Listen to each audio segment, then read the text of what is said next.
Minutos, sejam todos bem-vindos. Programa Olhares no Ar ao vivo para toda Santa Catarina. É um prazer ter a sua companhia aí nesse nosso comecinho de tarde dessa sexta-feira. Gente, hoje a gente encerra nosso ciclo de assuntos em relação aos homens, né? Que a gente está falando tanto tema interessante e hoje a gente vai ver de que forma a atividade física contribui para a saúde do homem, também a importância do homem se cuidar, é claro. Tem um papo sobre relação entre pais e filhos e uma conversa a respeito das transformações que acontecem na fase aí quando o menino, quando o adolescente começa a se tornar homem.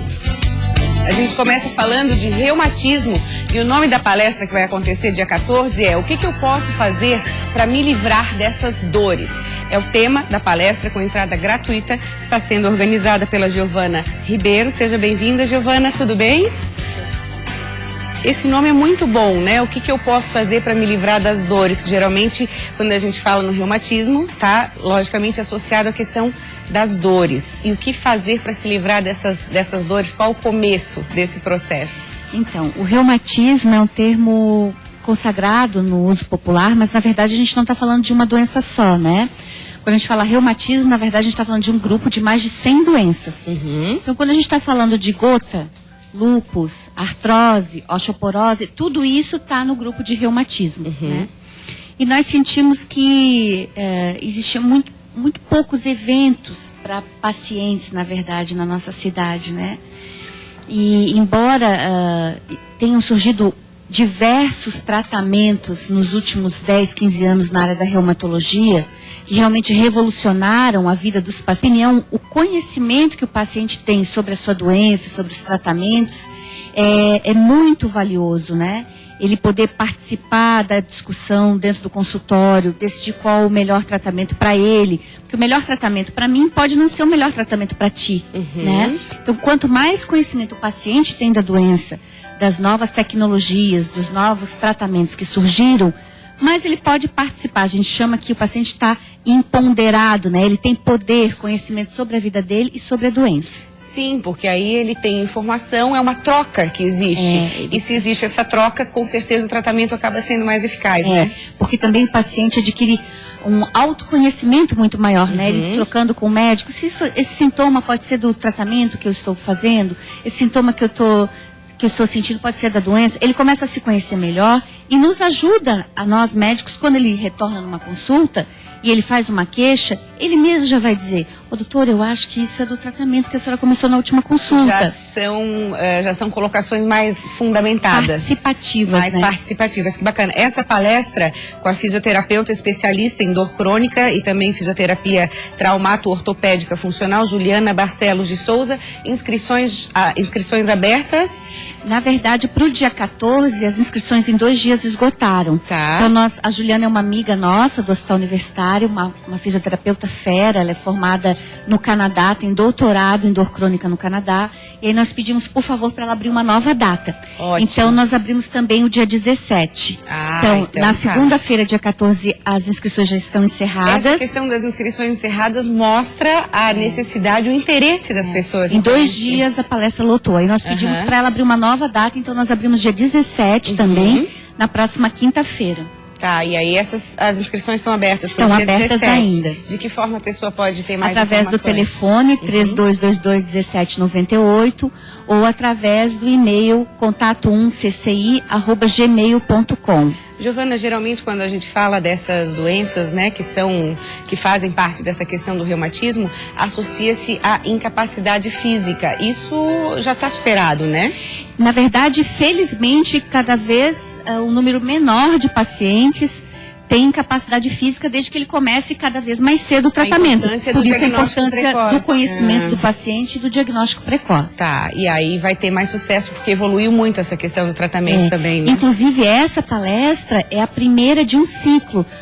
Esse é um ciclo de palestras que começa semana que vem, mas as próximas palestras vão ser com nutricionistas, psiquiatras, para abordar vários aspectos voltado para pacientes e familiares de pacientes com doenças reumatológicas.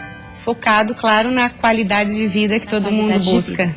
Que bacana, muito obrigada pela sua presença, pelas explicações, sucesso aí nas palestras que venham muitas e a gente faz questão de divulgar, né? Obrigada, te agradeço mais uma vez. Até mais. Obrigada.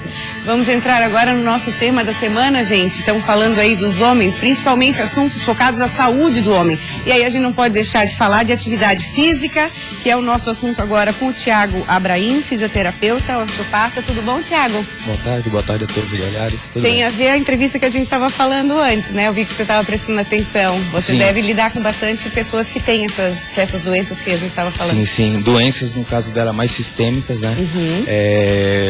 Mas no caso a gente se foca um pouquinho mais nas doenças osteoarticulares, né? E a gente veio aqui falar realmente da saúde do homem, né? Chegando o verão, a esse culto ao corpo, né? Isso, aí eu ia te perguntar, Thiago, por que as pessoas começam a ter uma preocupação maior só nessa época? Atividade física, que a gente sabe, tem que ser durante o ano inteiro, né? Exatamente, é aí que vai o X da questão, né? Então as pessoas pensando nesse fator estético que a saúde física traz, às vezes esquecem realmente o fator saúde, né? Onde realmente devemos entrar com mais prioridade. Estético porque tá chegando o verão, aí começa a querer ir à praia, tem essa linha. Mas falando especificamente da saúde, para aquele homem que quer começar alguma atividade, por onde que pode começar? O que vocês recomendam? Então, muito bem. O que acontece muito com essa chegada do verão é esse atropelamento, né, de todas as primeiras fases de treinamento ou reabilitação que existem, né? Que a gente trabalhar um pouquinho da mobilidade, tá? Diferenciando um pouquinho do pessoal o que é mobilidade e flexibilidade. Mobilidade a gente quer falar muito mais de liberdade articular. Então a gente tem que construir uma pirâmide de treinamento dentro de um corpo que tem mobilidade. Logo após a gente tem que trabalhar uma estabilidade, onde vamos trabalhar grupos finos e uma boa respiração, para depois a gente pensar num treinamento de grande carga e força. Isso é interessante você estar falando, que são vários estágios. E geralmente a pessoa quer resultado para ontem. Fica uma ansiedade. De que forma lidar com isso? Exatamente. É o que acontece. Ele quer esse resultado para ontem, ele começa um treinamento pulando etapas, ele quando está no meio do treinamento, o que acontece? A lesão.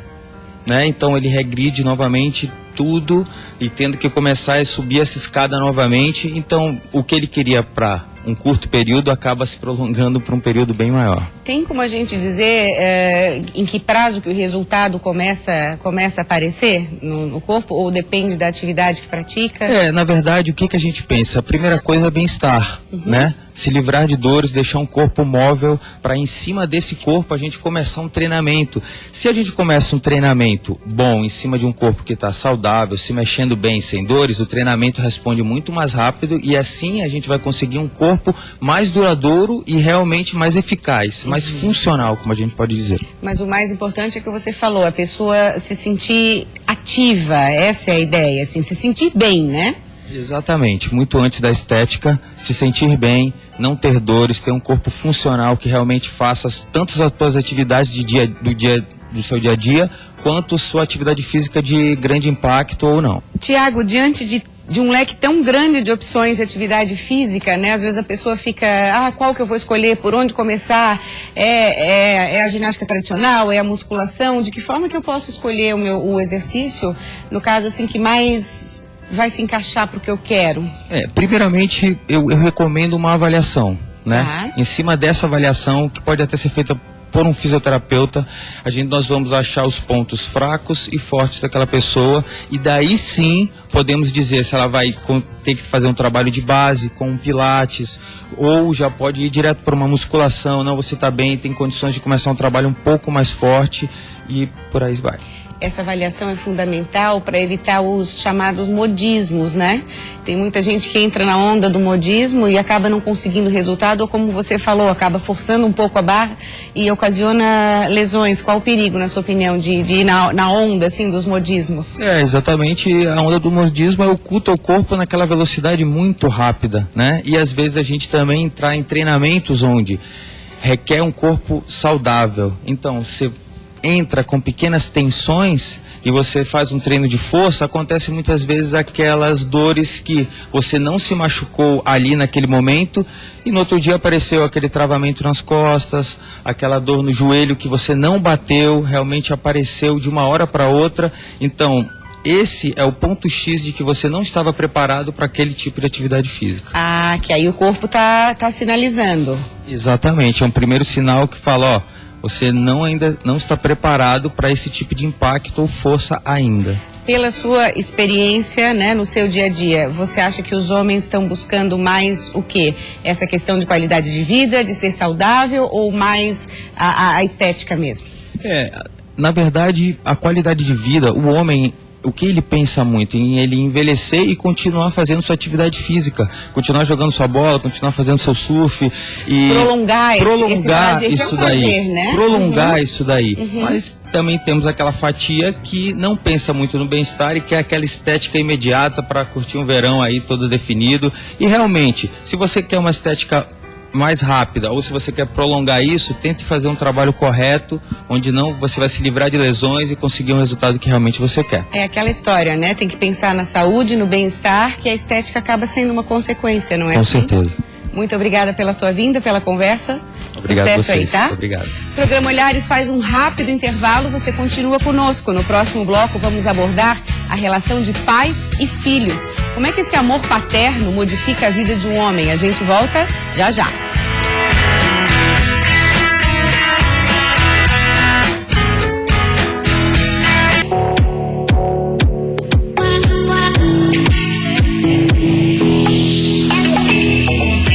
Uma hora e 15 minutos agora, o Olhares está de volta. A gente vai começar a falar sobre a questão do amor de pai. E aí ele entende muito bem desse assunto, o nosso convidado. Tudo bem? Seja muito bem-vindo, Rafael Alves, que é empresário. Um prazer tê-lo aqui. Isso mesmo, boa tarde, obrigado pelo convite. Rafael, quando a gente fala de amor de pai, né? De que forma você tem uma filha? De que forma você pode definir? Eu sei que é difícil definir, mas o que é esse amor de pai? E de que forma você compara com o amor da sua esposa para com a sua filha? O que tem de diferente, o amor de pai e o amor de mãe? Já começo fazendo um monte de perguntas. Pois é, a pergunta é difícil, comparar o amor que eu sinto com o amor da minha esposa. Eu prefiro comparar como esse amor se reflete no nosso dia a dia. Porque na nossa vida familiar a gente teve que fazer escolhas e eu acabei passando um ano inteiro dedicado a ficar em casa com a minha filha enquanto a minha esposa saía para trabalhar. Então a gente acabou estabelecendo uma relação um pouco diferente da usual. O que te motivou a fazer essa escolha? É difícil falar de um ponto só. Ela tem questões de saúde que precisava de cuidado especial. A minha esposa tinha que manter o emprego dela. E a minha filha precisava realmente dessa atenção. Então a gente tinha que adequar a nossa rotina, a nossa logística familiar. Até a questão, a gente está começando uma empresa também por causa da nossa filha. Então acabou mudando toda a estrutura da família. É o que você falou, diferencia porque geralmente, né, o pai sai para trabalhar, a mãe acaba ficando, você fez ao contrário. Como é que era o seu dia a dia com a sua filha? Olha, o dia a dia meu com ela, acho que é parecido com os das mães que ficam com as filhas também, porque a gente vive hoje num período onde se começa a falar entre a igualdade entre o homem e a mulher na criação dos filhos. Então eu não vi muito problema nisso. Eu ficava em casa com a minha filha e limpava ela, dava comida, fazia brincadeira, saía para passear. Quer dizer, tudo que uma mãe é capaz de fazer, um pai é capaz de fazer também. E a gente vive um momento hoje na sociedade onde é, entre aspas, fácil ser pai, porque o mínimo que a gente faz, o básico, a maioria das pessoas já tira a gente para herói, assim, nossa, que grande paizão. E na verdade é o básico, né? Isso é interessante, assim, eu tenho amigos que também são pais, assim, na questão de pai solteiro, também tem muito esse estigma, nossa, ele é um paizão. E aí eles falam isso, não, mas eu só estou fazendo o que uma mãe faria, o que um pai faria. Exatamente. Então, assim, mas os pais estão mais participativos hoje em dia, você não acha? Estão mais participativos, a gente tem bons exemplos na mídia hoje, de pessoas levando mais notícias sobre paternidade ativa para TV, para canal de YouTube, para blogs. E eu acho que a internet facilita isso também, porque as mães compartilham notícias de pais ativos e os outros pais acabam vendo, opa, olha ali, tem um bom exemplo, tenho que entrar nos trilhos também. Isso é bacana que você está falando. A gente tem uma entrevista com o Fabrício Scandiuzzi, ele tem o Diário do Papai. Sim, não sei Fabrício, se você conhece. Então, tem muito a ver, ele coloca essa questão do ser pai, né, o dia a dia do ser pai, através da internet no Instagram, que é o Diário do Papai. Vamos ver, o Fabrício gravou uma entrevista pra gente. A gente está aqui, eu e a Luísa, e para falar um pouco sobre paternidade, sobre como é ser papai, como é ser pai dessa coisinha linda aqui. Ela, como todo mundo sabe, a Luísa foi adotada e o nosso pré-natal foi assim de 3 dias. Nós tivemos 3 dias para preparar tudo aqui. E a mãe voltou a trabalhar depois de 5 meses e eu acabei sendo pai em período integral da Luísa. Já são 2 anos que a gente convive junto, agora ela vai para a creche meio período, mas eu falo que assim, é a melhor época da minha vida, embora tenha sacrificado várias questões do lado profissional. É uma coisa que eu recomendo a todos, os primeiros 2 anos, permanecer próximo do filho, da filha, porque o nosso vínculo é uma coisa muito interessante, muito legal. Eu acho que é super recomendável. E é a coisa mais assim, eu posso dizer hoje assim, hoje a primeira coisa, eu sou pai. Minha principal ocupação tem sido pai e é a coisa mais gratificante do mundo. É isso que eu tenho. Um beijo para todo mundo aí. Ó, tá tomando suco de uva. Um beijo para todos.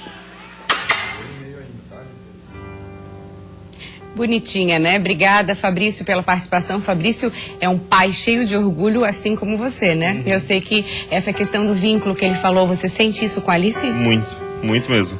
E uma coisa que eu gostei que ele falou também, que a gente sacrifica as coisas, porque ser pai é isso, né? A gente tem recursos na vida, financeiro, de tempo, de logística, toda a estrutura de uma vida que é encaixada de um jeito. E quando a gente escolhe ter um filho, principalmente quando é uma escolha, é um ato de altruísmo, assim. Você começa a colocar esses recursos que você tem em função de outra pessoa.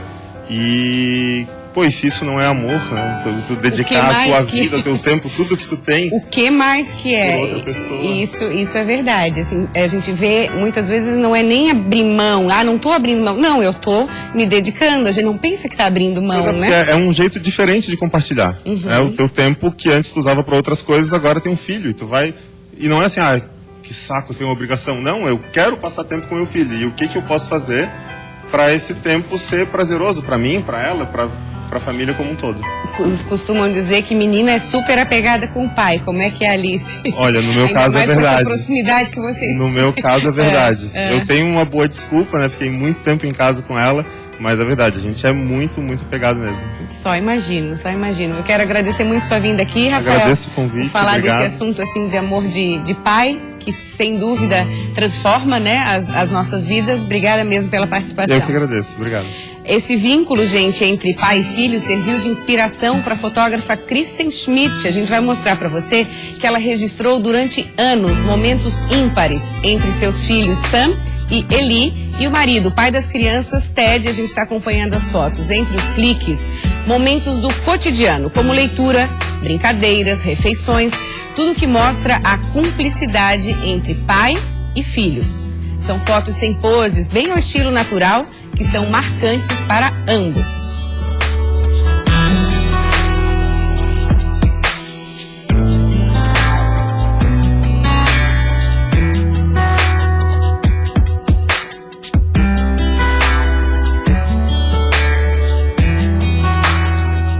Uma das grandes emoções de um pai é acompanhar o crescimento de um filho, né? O menino que vira adolescente, o adolescente que vira homem.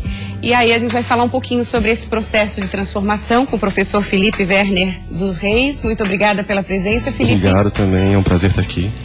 No colégio onde você trabalha existe muito essa preocupação desse acompanhamento dessas transformações. Como é que está a cabeça dos pais para esse processo hoje em dia? Muitas dúvidas ainda, estão mais seguros? Como é que você avalia? Na verdade, eu acho que se a gente for pensar o desenvolvimento, né, do transformar-se, ele é uma etapa que, se nós formos pensar principalmente filosoficamente, né, ela não tem um início, um meio e um fim, né?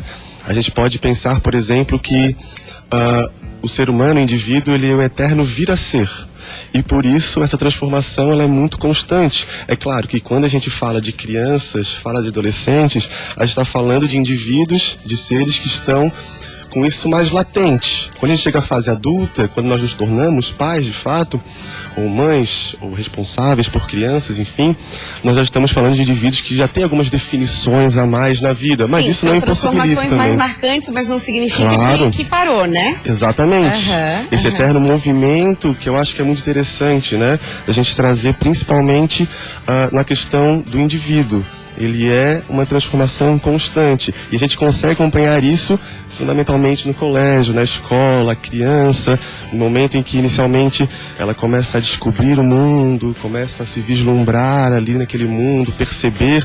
E é claro, passando principalmente pela fase ali da puberdade, da adolescência, onde as modificações passam tanto por modificações sociais, psíquicas, biológicas, inclusive, né? Há toda essa relação, né? É um estágio de uma fase da criança, né? Para a fase adulta, onde já se inicia essa questão mais da identidade, da reflexão sobre qual é o lugar no mundo, né? Dos indivíduos. Pela sua experiência, os pais estão mais antenados a esse processo, buscam mais informações, compartilham mais com a escola? Eu acho que sim, principalmente por conta do advento da internet, né? A gente está falando de um contexto temporal onde as informações elas são mais fáceis, você pode buscá-las de maneira mais simples.